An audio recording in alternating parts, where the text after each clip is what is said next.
Hey guys, how's it going? Welcome to my video. Alright guys, just want to give you guys a quick fix on an issue that I had the other day. So basically, I had this issue with my car, and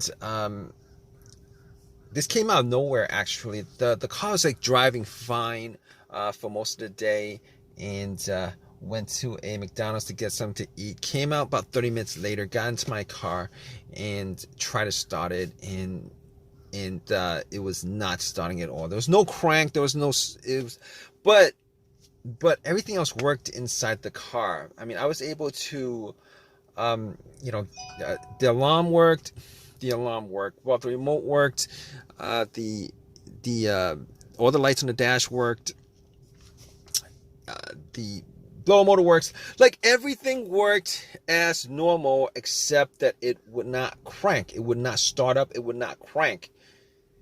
So that was a bit of a uh, you know, an annoyance, a frustration that I was dealing with, and I was like, okay, this this car has been pretty good. I've had virtually no issues with it.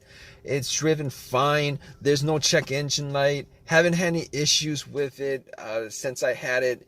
And all of a sudden, this came up where, out of nowhere, out of the blue, it just would not start up. So I was a bit annoyed by it, but I had to solve the issue. So what I did was I turned on my headlights and went out just to see how bright the headlights were, because I wanted to gauge how much charge was in the battery. Maybe the battery had maybe I need to change the battery or something, but the headlights were like super bright. So at that point I was like, maybe it's not the battery, because I mean, for headlights to be that bright, there should be enough charge in the battery for me to do a slow crank. I should be hearing like some kind of crank, some kind of slow crank, but did not get any of that. So that had me scratching my head.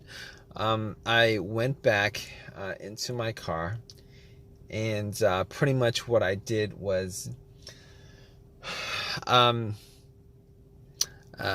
was thinking that it could possibly be the brake switch. So what I did was, I have this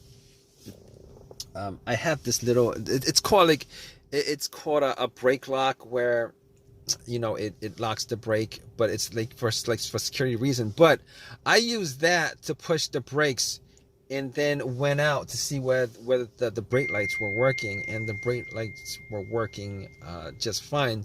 So I knew that it wasn't the brake switch that was the issue, which I kind of thought it was, but it wasn't.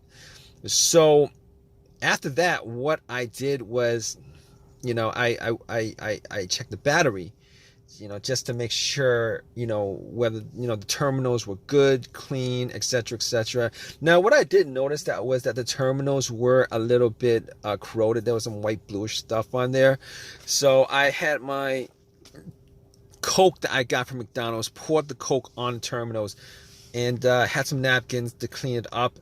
Now, the terminals were not super tight. They were tight enough that, I don't think that was the issue with it.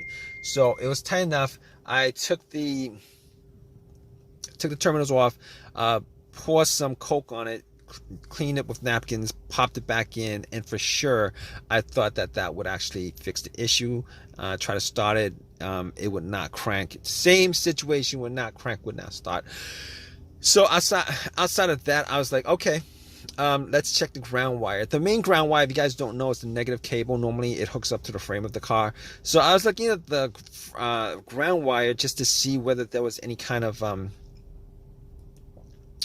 just to see whether it was corroded, disconnected, rusted, or anything like that.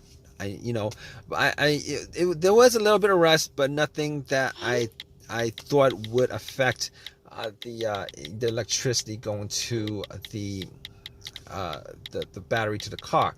So I was able to rule out that. So at that point I was like, let me rule out the battery completely, because I'm not wasn't 100% sure whether it was the batteries that was the problem. So I had somebody help me out with a jump.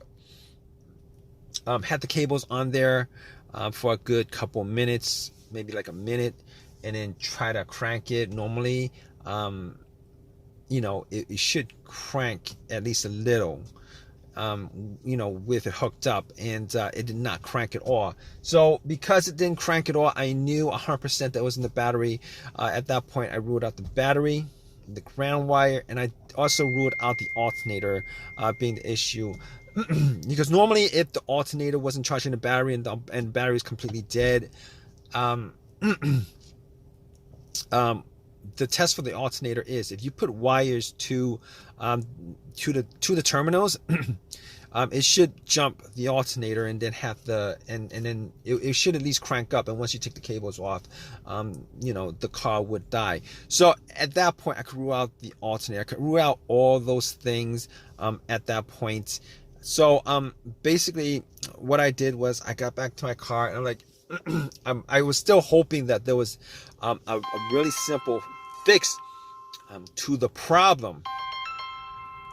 So basically at that point, I was thinking to myself, okay, I have an OBD2 reader, a $19 OBD2 reader that I got from Walmart. And seeing as how there's no check engine lights on the dash, I thought to myself, I mean, there's a chance that it could possibly be something, but that might bring a code up that's pending, that's not in the system. So what I did was I hooked the OBD2 up and made sure that it actually went through and scanned the whole entire ECU, which it did. It scanned the whole entire ECU. No codes popped up, no pending codes, nothing at all. And at that point, I was ruling, as many things out as I could, and at that point, I ruled that out. Okay, so after that, I was thinking to myself, there's a couple other things it could be. It could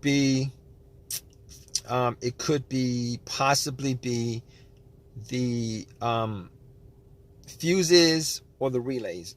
All right, so I got to the box where the fuses and relays are and checked out all the fuses just to make sure that there were no blown fuses or anything like that.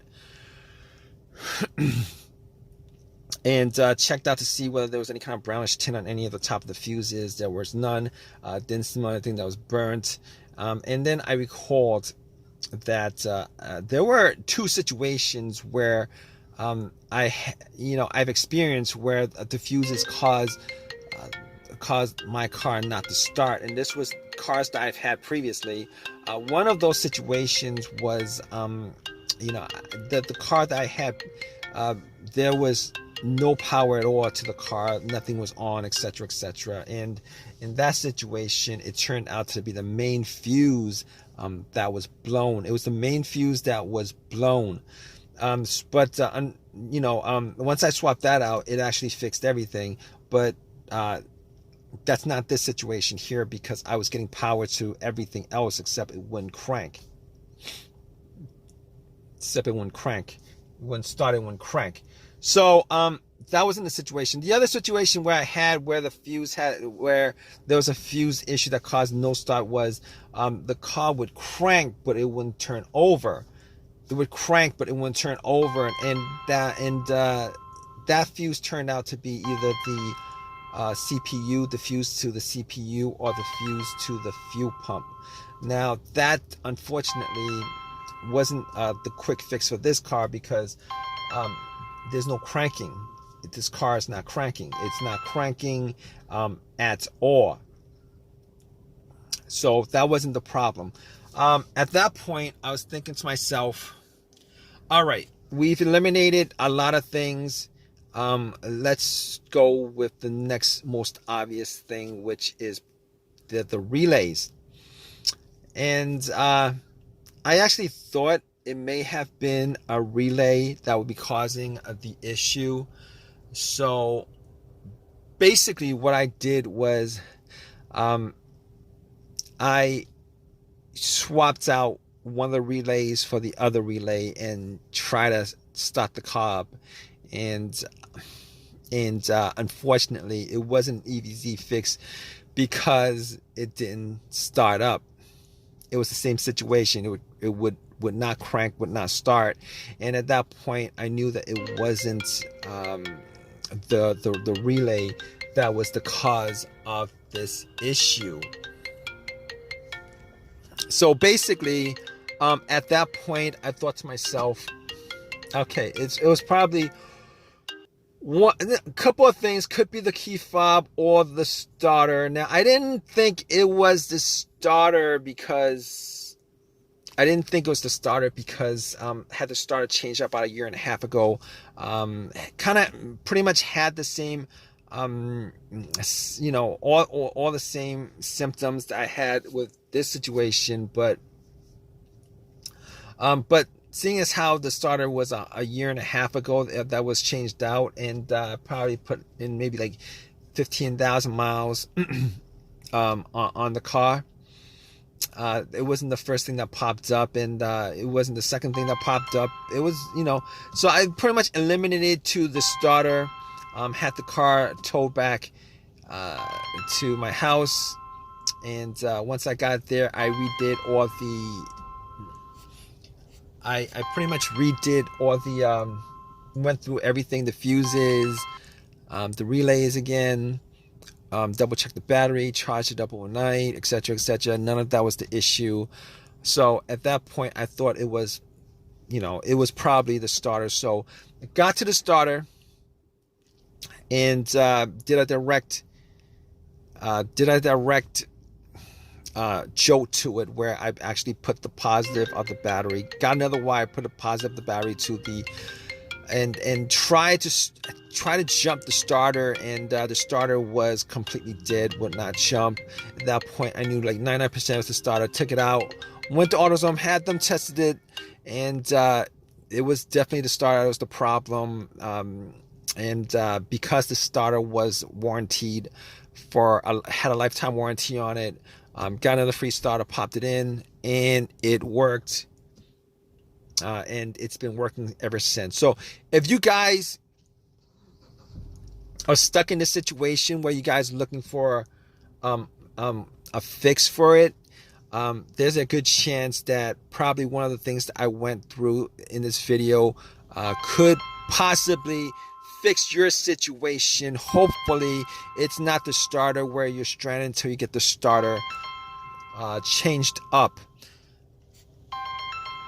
Anyway, if this has helped you guys out anyway, please leave give me a positive feedback. Please subscribe. Please comment if you guys have any comment on this video. All right, guys, take care.